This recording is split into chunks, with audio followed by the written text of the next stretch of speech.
I'm really excited about introducing our guest speaker tonight.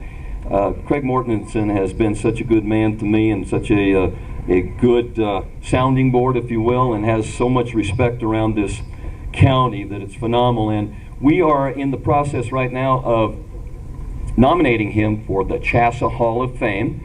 And his lovely wife Margie and I have met, and we've got a committee put together, and we are recruiting some statistics and some newspaper articles and some letters of recommendation. We've got an outstanding man here with a lot of history to share. Please help me welcome our speaker, Craig Mortensen.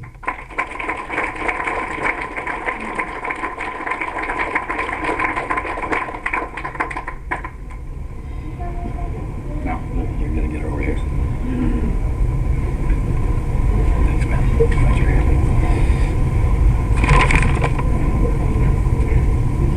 Get my phone to work.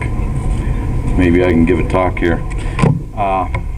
It's good to be here. It's always an honor to be asked. What? Is this on? Mike, I don't know. I'm just louder than you are. Maybe I should just yell? It's on. It's on. Just speak right on. It's on. You're good. Anyway, these kind of things make me nervous. I'm not a speaker. And certainly, well, I'm a guest, but not a speaker. When Mike called me, he said, we want you to be the keynote speaker. I got to thinking about keynote speaker. And I was a teacher for 32, 34 years, something like that. And every year we'd have a keynote speaker. So I got to, well, I looked it up. There wasn't much said in, Googling it. So I came up with my own definitions. Keynote speaker, in my mind, is somebody that gets up there and says something significant the first minute and then talks for another 60 after that. Or somebody that retires or gets out of, as a normal teacher, coach, whatever, workforce guy, decides to get into public speaking, pretty average in what he did before, but now that he's a keynote speaker, he's an expert in everything. So I don't know if I fit that bill. Probably, hopefully not the first, but anyway, it's nice to be here, and I want to tell you a story. Mike said to tell some stories. This story is about a guy we all know. He really had a successful year this year, Coach Trapp, and his wife Heather. It kind of goes like this. One morning, and it kind of started the night before, but one morning they have this real row. They're kind of getting after each other. And it started the night before. Heather told Coach Trapp, we need to start saving some money. Well, Coach Trapp said, okay, but we got to get the car fixed. There's something wrong with the car. And so this just kind of doesn't set real well with Heather that night. Gets up in the morning. She's got Stella in her arms. She's getting ready, to go to school probably, and has a nice dress on. And she kind of backs up to him, to zip the back up. I don't know how women zip those things up anyway by themselves, but she's got her arms full now. And she says, Todd, will you zip up my dress? Well, they're still kind of boiling a little bit from the night before, and they'd got into it a little bit more that morning. So he goes, all right, I'll show her. He grabs that zipper and breaks it on her favorite dress, breaks it about 3/4 of the way up. To get her out of the dress, he has to cut it off. So you can imagine how she felt going to school that day. And that's the way they left that morning. Todd gets home before she does because she had a late meeting, probably why she was dressed up, but he's maybe taking a little bit to heart what she told him. We got to save some money. So he's in the garage underneath the car with his legs sticking out, working on the car, trying to fix it himself, when Heather comes home. And She sees his leg sticking out from underneath the car, and she's thinking, all right, get even time. I'll show him. So she reaches down to the zipper on his pants and then just walks off. Walks on in the house, into the kitchen. And there's Todd sitting at the kitchen table.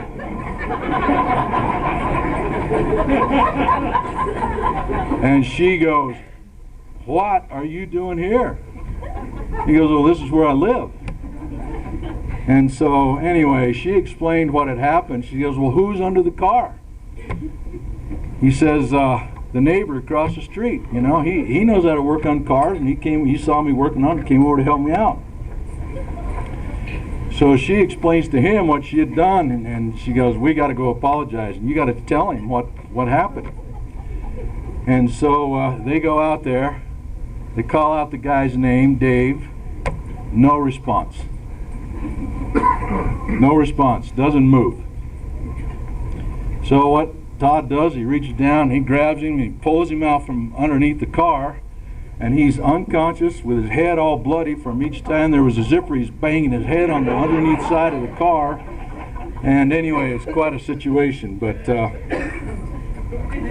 actually, I just had to tell the story to kind of get a little more comfortable here. But did that happen, Todd? No, it didn't happen. Sure is. I can't work on cars, but... Well, anyway. You know what I'm going to say tonight, and I'll try to make it quick.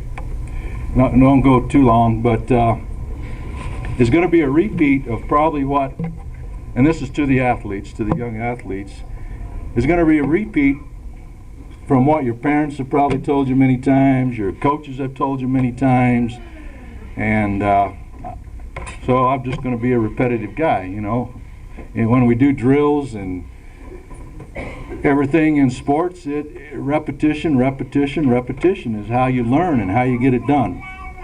So I'm just going to maybe reinforce and back up what they're saying and have been telling you throughout life and as they coach you. And but I do want to congratulate all the athletes. This really is quite the accomplishments that you all have accomplished. The teams and the football, and well, from fall through spring, and it's really nice. It really is good. It's nice and people know where Moffat County High School is at. Wherever you go throughout the state, they know. And so congratulations to all of you. But what I want to kind of talk about a little bit tonight is an accomplishment that we don't recognize publicly.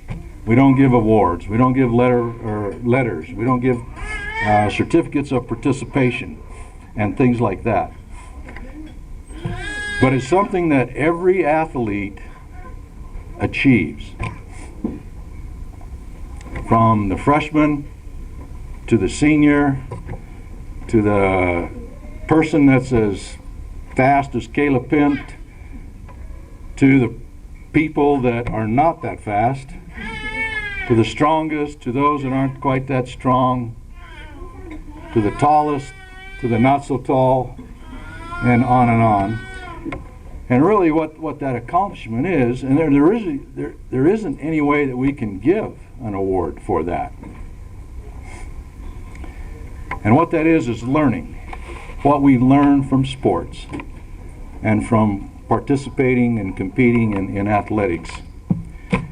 Athletics is, to me, one of the most natural classrooms that we have, where learning takes place. And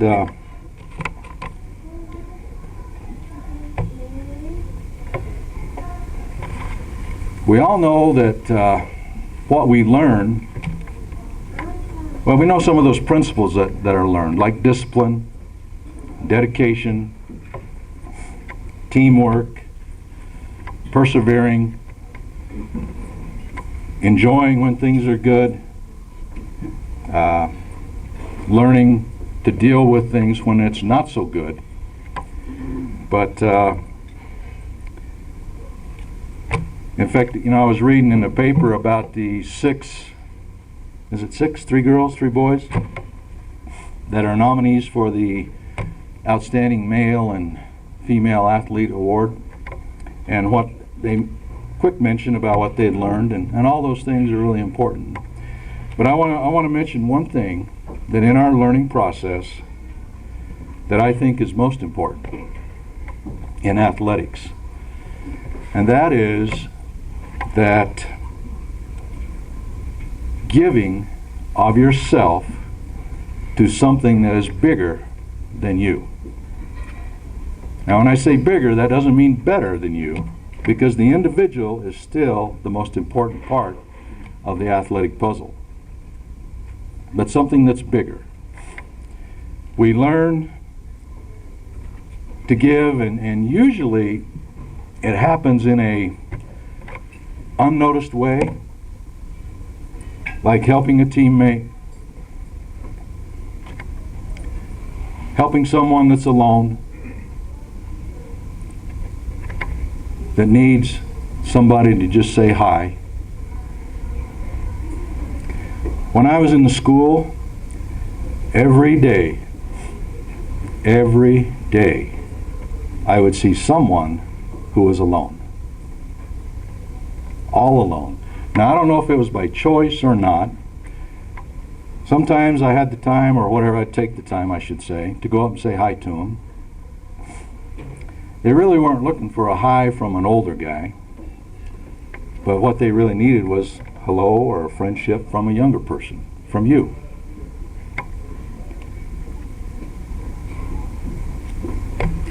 I want to share a story with you. One real story. This is for real. And it's about when I was coaching way back. It's about John and Jim. We were playing, it was the last regular basketball season game of the year. It was against Rifle. It was at our place here. And what it meant was the winner of that game was the league champion. Now for us, Moffat County, it really meant a lot more, I felt, to us than it maybe did for Rifle. Because in that time, in that era, there was only 3 classifications in the state of Colorado, and we were in the highest, or 3A. And what we did is we played in this, it's called the Northwest League at that time, Rifle, Glenwood, Steamboat, you know, that group. And if we won the league, then we would get the 2nd place seed in the Southwest League tournament, which was Grand Junction schools, Durango, and those schools. So it really meant a lot for us to win that game. And so you kind of forget losses, but I think we got beat at Rifle. So this was, of course, the league championship game. John was a starter. They were both seniors. John and Jim were both seniors. John was a starter. Jim wasn't.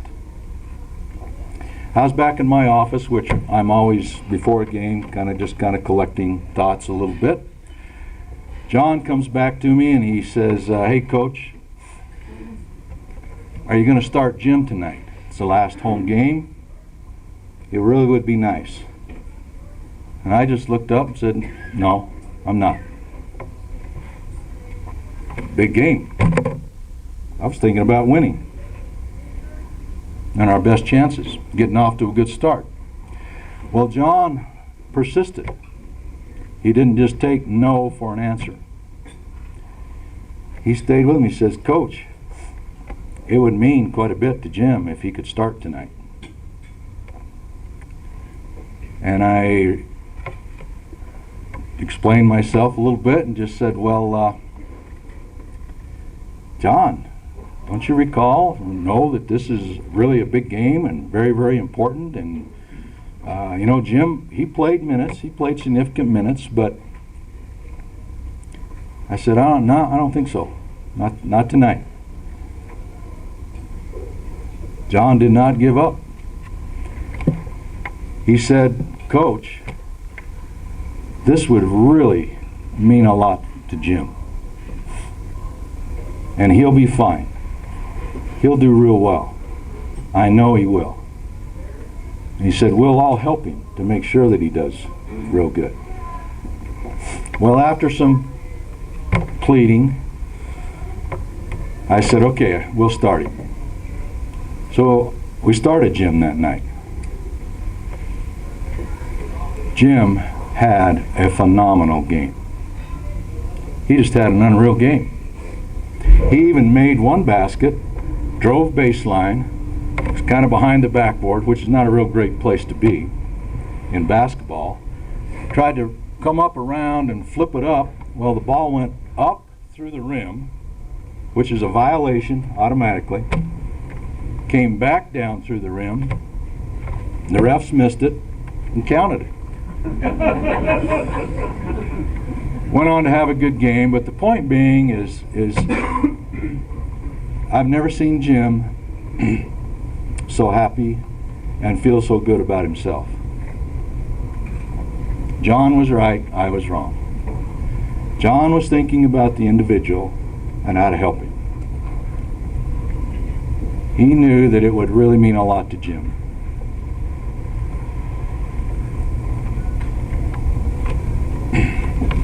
This is something that we can do throughout our lives. My challenge to every athlete is to make sure that whatever you accomplish in high school athletics is not the pinnacle and high point of your life. Go about doing good every day. Thank your parents for supporting you.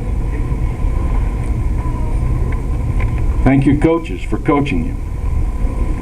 Thank your teammates for being with you. And for sure, thank God for giving you the talent and the ability to do what you do. Thank you.